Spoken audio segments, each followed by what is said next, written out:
Hello dear students, welcome to my channel judiciary with Rashmi. आज हम भारतीय दंड संहिता 1860, इंडियन पिनल कोड 1860 के चैप्टर 2 में सेक्शन नंबर 21 को बहुत डिटेल से कवर करने वाले हैं। इसके पहले आप चैप्टर 1 और चैप्टर 2 के और सेक्शंस जानना चाहते हैं तो हमने और वीडियोस बनाया है। डिस्क्रिप्शन में हम लिंक डाल दे रहे हैं, आप चैनल पे देख सकते हैं। चैप्टर 1 से हमने एक अलग ही वीडियो बनाया है जिसमें 1 to 5 सेक्शन बहुत ही डिटेल में कवर किया है।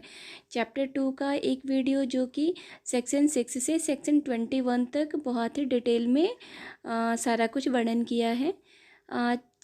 सेक्शन 21 हमने पहले भी पढ़ाया है, लेकिन आज हम फिर से सेक्शन 21 पे अलग से एक वीडियो बना रहे हैं। इसमें जो भी इम्पॉर्टेंट फैक्ट्स हैं वो आप नोट डाउन करते हुए चलेंगे।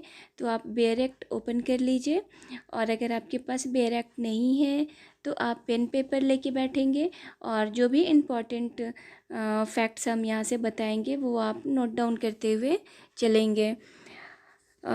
स्टूडेंट्स, जो भी प्रीलिम्स टाइप ऑफ एग्ज़ाम्स होते हैं उसमें जहाँ भी ऑब्जेक्टिव टाइप ऑफ क्वेश्चन पूछे जाते हैं तो ये टू द पॉइंट्स पूछ दिया जाता है। तो इसलिए फैक्ट्स आपको पता होना ज़रूरी है और कॉन्सेप्ट भी क्लियर होना ज़रूरी है। हम बेयर एक्ट को बिल्कुल बेयर एक्ट की तरीके से पढ़ना शुरू किए हैं और बिल्कुल आपको हम अंत तक सारे बेयर एक्ट एक एक करके सेक्शन वाइज टॉपिक वाइज पढ़ाते चलेंगे। तो आपको बेयर एक्ट पढ़ने में कहीं भी कोई भी समस्या नहीं आएगी। आप चाहे किसी भी एग्ज़ाम्स की तैयारी कर रहे हों, बेयर एक्ट तो पढ़ना ही है। बिना बेयर एक्ट पढ़े, बिना बेयर एक्ट को समझे आप लॉ के फील्ड में कुछ भी समझ नहीं पाएंगे। और बेयर एक्ट में जो लिखा होता है उसका इंटरप्रिटेशन वो तो आपको पता ही है कि वो कैसे होता है। तो इन सब चीज़ों को समझने के लिए बेयर एक्ट पे आपकी बेसिक समझ ज़रूरी है। तो हम जो अभी हमने बेयर एक्ट की सीरीज़ शुरू करी है, अभी आईपीसी के 2 वीडियोस हमने पहले अपलोड कर दिए हैं, तो आप उसको जाके देख के समझ सकते हैं कि बेयर एक्ट की समझ हम कैसे बनाएंगे। तो स्टूडेंट्स, हम सेक्शन 21 की बात करते हैं जो कि लोक सेवक पब्लिक सर्वेंट के बारे में बताता है। लोक सेवक शब्द उस व्यक्ति का द्योतक है जो कि एतस्मिन पश्चात निम्नगत वर्णनों में से किसी में आता है। अर्थात आप देख रहे हैं आपके बेयर एक्ट में 12 खंड दिए गए हैं। जो सेक्शन 21 है, सेक्शन 21 में 12 खंड दिए गए हैं और इस सभी खंड में यह एक्सप्लेन किया गया है कि कौन कौन व्यक्ति लोक सेवक हो सकते हैं। और इस 12 खंड को हम अभी बहुत डिटेल में समझने की कोशिश करते हैं। धारा 21 यानी सेक्शन 21 का जो पहला खंड है वह विधि अनुकूलन आदेश द्वारा 1950 में रिपील्ड कर दिया गया है। दूसरा खंड देखते हैं। यह बताता है कि हर आयुक्त ऑफिसर जो कि भारतीय नौसेना, भारतीय सेना या भारतीय वायुसेना का होगा वह लोक सेवक माना जाएगा। यानी हमारी इंडियन एयरफोर्स, इंडियन नेवी और हमारे जो भारत की सेना है उनके जो भी आयुक्त होंगे वो हर आयुक्त ऑफिसर लोक सेवक माने जाएंगे। सेक्शन 21 का तीसरा खंड अगर हम देखते हैं तो यह बताता है हर न्यायाधीश और न्यायाधीश को कहाँ परिभाषित किया गया है ये हमने पिछले वीडियोस में कवर किया है। तो आप सेक्शन 19 देख सकते हैं। सेक्शन 19 जो है वह न्यायाधीश को परिभाषित करता है। तो सेक्शन 21 के तीसरे खंड में बता रहा है, हर न्यायाधीश जिसके अंतर्गत ऐसा कोई भी व्यक्ति आता है जो कहीं न्याय निर्णयन कृत्यों का चाहे स्वयं या व्यक्तियों के किसी निकाय के सदस्य के रूप में निर्वहन करने के लिए विधि द्वारा सशक्त किया गया हो। हर न्यायाधीश, उसके अंतर्गत ऐसा कोई भी व्यक्ति आ जाएगा जो कि किन्हीं न्याय निर्णयन कृत्यों के लिए विधि द्वारा सशक्त किया गया है, तो वह लोक सेवक माना जाएगा। सेक्शन 21 का खंड 4 बताता है कि न्यायालय का हर ऑफिसर, अब हर ऑफिसर के अंतर्गत कौन कौन से लोग आ सकते हैं, इसमें समापक, रिसीवर और कमिश्नर आते हैं। लिक्विडेटर, रिसीवर और कमिश्नर, ये न्यायालय के हर ऑफिसर जिसका ऐसे ऑफिसर के नाते यह कर्तव्य हो जाता है कि वह विधि या तथ्य के किसी मामले में अन्वेषण या रिपोर्ट करे या कोई दस्तावेज बनाए, तो न्यायालय का हर ऑफिसर जो कि किसी विधि या तथ्य के मामले की अन्वेषण करे, रिपोर्ट करे या दस्तावेज बनाए, उसको अधिप्रमाणीकृत करे या रखे या किसी संपत्ति का भार संभाले, तो उस संपत्ति का व्ययन भी कर सकता है या किसी न्यायिक आदेशिका का निष्पादन करे या कोई शपथ ग्रहण कराए या फिर इंटरप्रिटेशन करे या न्यायालय में व्यवस्था बनाए रखे, और हर व्यक्ति जिसे ऐसे कर्तव्यों में से किन्हीं का पालन करने का प्राधिकार न्यायालय द्वारा विशेष रूप से दिया गया हो। ये ध्यान रखना है कि यह प्राधिकार कौन दे रहा है, न्यायालय। तो ऐसा हर ऑफिसर लोक सेवक माना जाएगा। फिर किसी न्यायालय या लोक सेवक की सहायता करने वाला हर जूरी मेंबर, असेसर और पंचायत का सदस्य, इन्हें भी लोक सेवक माना जाएगा। ये पूछ देगा पंचायत का सदस्य लोक सेवक के अंतर्गत आता है कि नहीं आता है। तो इस तरीके के जो तथ्य पूछे जाते हैं एग्ज़ाम में, उसके लिए आपको बेयर एक्ट को इस तरीके से समझते हुए चलना ज़रूरी है। तो पंचायत का सदस्य को लोक सेवक माना जाता है। और हर मध्यस्थ जो आर्बिट्रेटर होते हैं ना, तो न्यायालय पंचायत का सदस्य लोक सेवक माना जाएगा। सेक्शन 21 का खंड 6 देखते हैं। तो हर मध्यस्थ यानी आर्बिट्रेटर जो होते हैं, तो हर आर्बिट्रेटर या अन्य व्यक्ति जिनको किसी न्यायालय द्वारा या किसी अन्य सक्षम लोक प्राधिकारी द्वारा कोई मामला या विषय विनिश्चय या रिपोर्ट के लिए निर्देशित किया गया हो, तो ऐसा मध्यस्थ, ऐसा अन्य व्यक्ति भी लोक सेवक माना जाएगा। खंड 7 देखिए, ये बहुत ही इम्पोर्टेंट है। इसमें बता रहा है, हर व्यक्ति जो किसी ऐसे पद को धारण करता हो जिसके आधार से वह किसी व्यक्ति को परिरोध में करने या रखने के लिए सशक्त हो, तो कन्फाइनमेंट में लेने वाला व्यक्ति जिसको विधि द्वारा सशक्त किया गया हो, ऐसा कोई पद धारण करता हो, तो वह व्यक्ति भी लोक सेवक माना जाएगा। सरकार का हर ऑफिसर जिसका ऐसे ऑफिसर के नाते यह कर्तव्य हो कि वह अपराधों का निवारण करे, सरकार का हर ऑफिसर जिसका अपराधों का निवारण करने का कर्तव्य निश्चित है, अपराधों की इत्तिला देना, अपराधियों को न्याय के लिए उपस्थित करना या लोक के स्वास्थ्य, क्षेम या सुविधा की संरक्षा करना, ऐसा कर्तव्य किसी ऑफिसर का विधि के द्वारा अगर वर्णित है, तो ऐसा व्यक्ति भी लोक सेवक माना जाएगा। हर ऑफिसर जिसका ऐसे ऑफिसर के नाते यह कर्तव्य हो कि वह सरकार की ओर से किसी संपत्ति को ग्रहण करे, सरकार की ओर से। और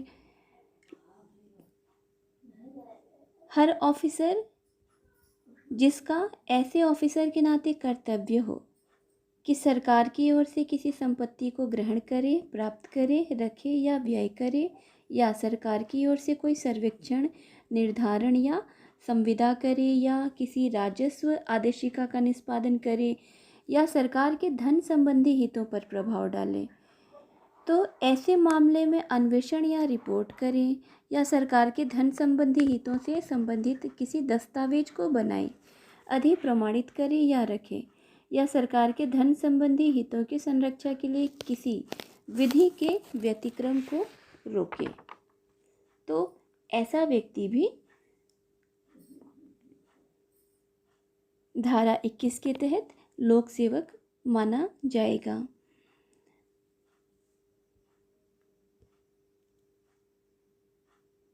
धारा 21 का खंड 10 देखते हैं। यह बताता है कि हर ऑफिसर जिसका ऐसे ऑफिसर के नाते यह कर्तव्य हो कि वह किसी ग्राम, नगर या जिले के किसी धर्मनिरपेक्ष सामान्य प्रयोजन के लिए किसी संपत्ति को ग्रहण करे, प्राप्त करे, रखे या व्यय करे, कोई सर्वेक्षण या निर्धारण करे, या कोई रेट या कर उद्ग्रहित करे, या किसी ग्राम, नगर या जिले के लोगों के अधिकारों के अभिनिश्चय के लिए कोई दस्तावेज बनाए, अधिप्रमाणित करे या रखे,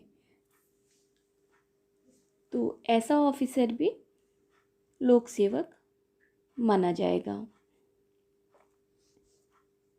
खंड 11 बताता है कि हर व्यक्ति जो कोई ऐसा पद धारण करता है जिसके आधार से वह निर्वाचक नामावली तैयार करने, प्रकाशित करने, बनाए रखने या पुनरीक्षित करने के लिए, निर्वाचन या निर्वाचन के किसी भाग को संचालित करने के लिए सशक्त हो, तो ऐसा व्यक्ति लोक सेवक माना जाएगा। और खंड 12 यह बताता है कि सरकार की सेवा या वेतन में हो, हर व्यक्ति जो कि सरकारी सेवा में हो या सरकार से वेतन प्राप्त कर रहा हो, या किसी लोक कर्तव्य के पालन के लिए सरकार से फीस या कमीशन के रूप में पारिश्रमिक पाता हो। स्थानीय प्राधिकारी की अथवा केंद्र, प्रांत या राज्य के अधिनियम के द्वारा या अधीन स्थापित निगम की अथवा कंपनी अधिनियम 1956 की धारा 617 में यथा परिभाषित सरकारी कंपनी की सेवा या वेतन में हो, तो हर व्यक्ति जो सरकार से वेतन प्राप्त कर रहा है, चाहे वह किसी भी तरीके के सरकार से फीस या कमीशन के रूप में पारिश्रमिक पाता हो, और हर वह व्यक्ति जो स्थानीय प्राधिकारी की अथवा केंद्र, प्रांत या राज्य के अधिनियम के द्वारा या अधीन केंद्र, प्रांत या राज्य के अधीन स्थापित निगम की अथवा कंपनी अधिनियम में जो धारा 617 में परिभाषित किया गया है सरकारी कंपनी और सेवा या वेतन के बारे में, इसके तहत अगर प्राप्त कर रहा हो, तो ऐसा व्यक्ति भी लोक सेवक माना जाएगा। इसका इलस्ट्रेशन बताता है कि नगर पालिका आयुक्त लोक सेवक है, और स्पष्टीकरण 1 को देखने से समझ में आता है। स्पष्टीकरण 1 यह बताता है कि जितने भी जो हमारे सेक्शन 21 में जो ये 12 खंड हैं, इन 12 खंडों में जितने भी व्यक्ति आ रहे हैं वे सभी लोक सेवक माने जाएंगे, चाहे वे सरकार द्वारा नियुक्त किए गए हैं या नहीं किए गए हों। और स्पष्टीकरण 2 बताता है कि जहाँ कहीं लोक सेवक शब्द आए हैं वे उस हर व्यक्ति के संबंध में समझे जाएंगे जो लोक सेवक के ओहदे को वास्तव में धारण किए हुए हों।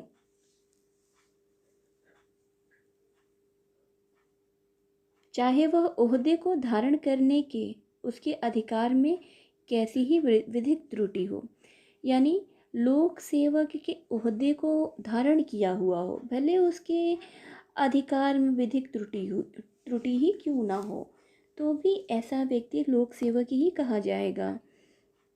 निर्वाचन शब्द ऐसे किसी विधायी नगर पालिका या अन्य लोक प्राधिकारी के नाते चाहे वह कैसी ही स्वरूप का हो। सदस्यों के वर्णनार्थ निर्वाचन का द्योतक है, जिसके लिए वर्ण करने की पद्धति किसी विधि के द्वारा या अधीन निर्वाचन के रूप में विहित की गई हो। जो हम निर्वाचन की बात अभी पढ़ते हैं कि कोई भी व्यक्ति जो निर्वाचक नामावली तैयार करने या प्रकाशित करने या बनाए रखने पुनरीक्षित करने के लिए या फिर निर्वाचन या निर्वाचन के किसी भाग को संचालित करने के लिए सशक्त है, तो ऐसा पद धारण करने वाला व्यक्ति लोक सेवक होगा।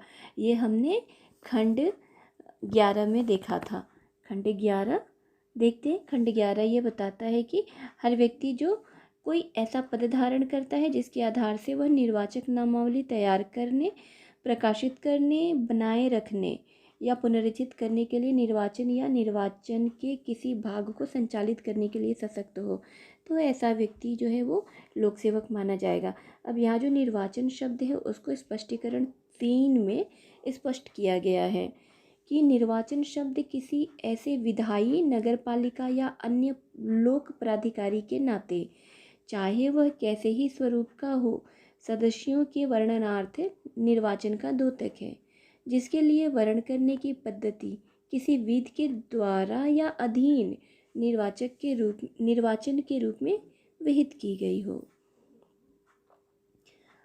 राजस्थान राज्य का एक संशोधन है और राजस्थान राज्य के संशोधन के बाद धारा 21 के खंड 12 के बाद निम्नलिखित खंड को अंतः स्थापित किया जाएगा, अर्थात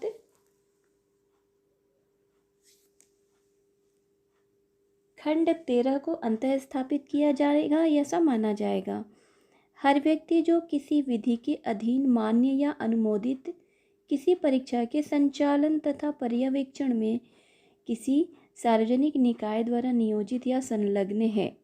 अब सार्वजनिक निकाय यह जो इसको हम समझते हैं विश्वविद्यालय, शिक्षा परिषद या अन्य निकाय जो या तो केंद्रीय या राज्य अधिनियम द्वारा या के अधीन या भारतीय संविधान के प्रावधानों के अधीन स्थापित हो या सरकार द्वारा गठित हो।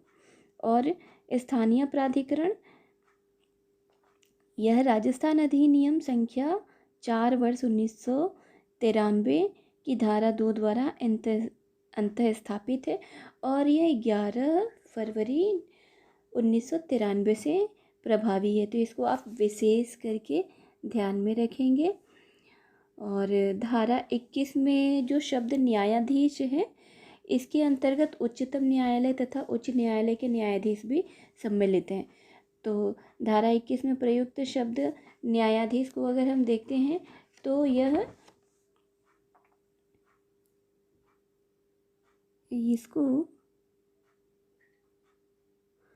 खंड 3 आप देखिए, खंड 3 में हर न्यायाधीश जिसके अंतर्गत ऐसा कोई भी व्यक्ति आता है जो किन्हीं न्याय निर्णायक कृत्यों का चाहे स्वयं या व्यक्तियों के किसी निकाय के सदस्य के रूप में निर्वहन करने के लिए विधि द्वारा सशक्त किया गया है।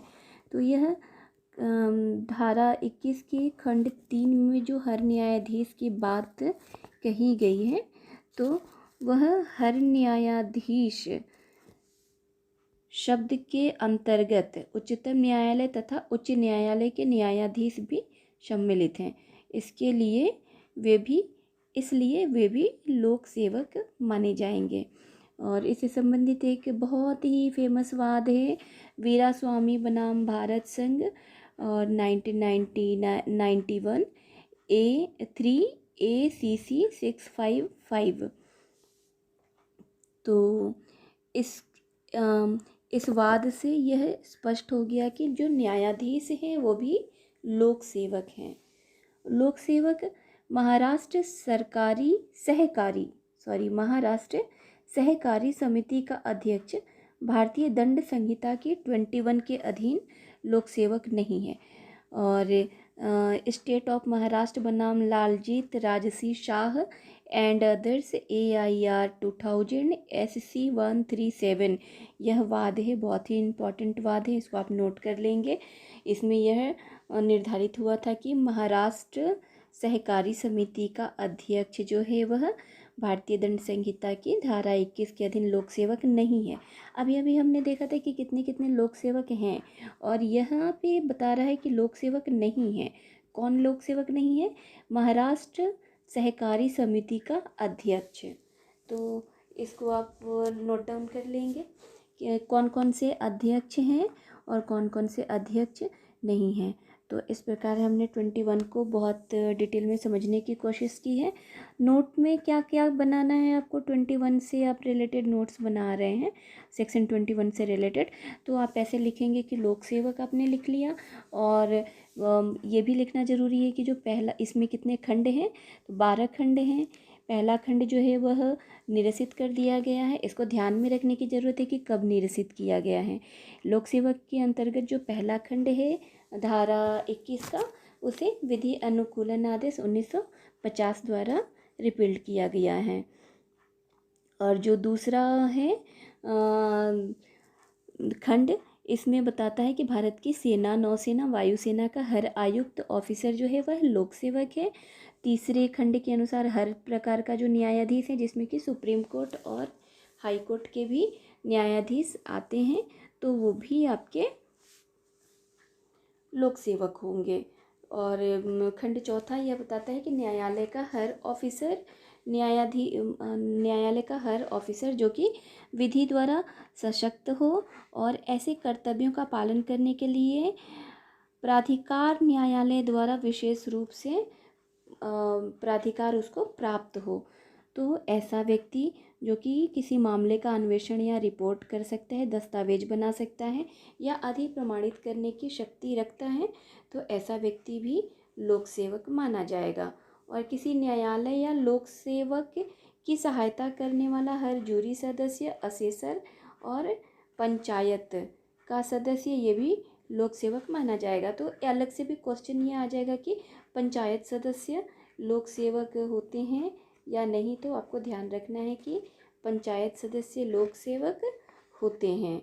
फिर मध्यस्थ जो हैं, जैसे जो आर्बिट्रेटर होते हैं और अन्य ऐसे व्यक्ति जो कि न्यायालय द्वारा किसी अन्य सक्षम लोक प्राधिकार द्वारा किसी मामला या विषय विनिश्चय या रिपोर्ट के लिए निर्देशित किए गए हैं, तो ये भी लोक सेवक होते हैं। तो इस तरीके से आप एक पॉइंट बना लेंगे सेक्शन 21, और उसमें ये 12 पॉइंट्स लिख लेंगे कि कौन कौन से लोक सेवक हैं। आप इसमें अंडरलाइन कर लेंगे, इसको कलर कर लेंगे कि नगर पालिका जो आयुक्त जो है वो लोक सेवक हैं, और लोक सेवक कौन नहीं है इस पे विशेष ध्यान देते हुए आप महाराष्ट्र सहकारी समिति का जो अध्यक्ष है वह हमारी IPC की सेक्शन 21 के अधीन लोक सेवक नहीं है। तो इसको आप बहुत अच्छे से याद कर लेंगे, और उम्मीद है कि 21 सेक्शन आपको बहुत अच्छे से क्लियर हो गया होगा। इसके अलावा आपको अगर कोई क्वेरीज़ हैं, कोई भी डाउट हैं, और अगर कोई सुझाव हैं, तो भी आप कमेंट बॉक्स में कमेंट कर सकते हैं। और एक और चीज़, इम्पॉर्टेंट चीज़ आप नोट कर लेंगे कि एक केस है RS Nayak versus AR Antulay, AIR 1984 SC। यह केस सेक्शन 21 से संबंधित है, और इस वाद में कहा गया है कि MLA लोक सेवक नहीं है जबकि मंत्री लोक सेवक हैं। तो आप इसको नोट डाउन कर लीजिए, MLA लोक सेवक नहीं हैं लेकिन मंत्री लोक सेवक हैं। तो आज हमने सेक्शन 21 को बहुत अच्छे से समझा। यहाँ तक आपने वीडियो देखा, थैंक यू। आप इसे लाइक, शेयर, सब्सक्राइब भी कर सकते हैं, और कमेंट बॉक्स में अपने सुझाव और क्वेरीज भी डाल सकते हैं। Thank you so much.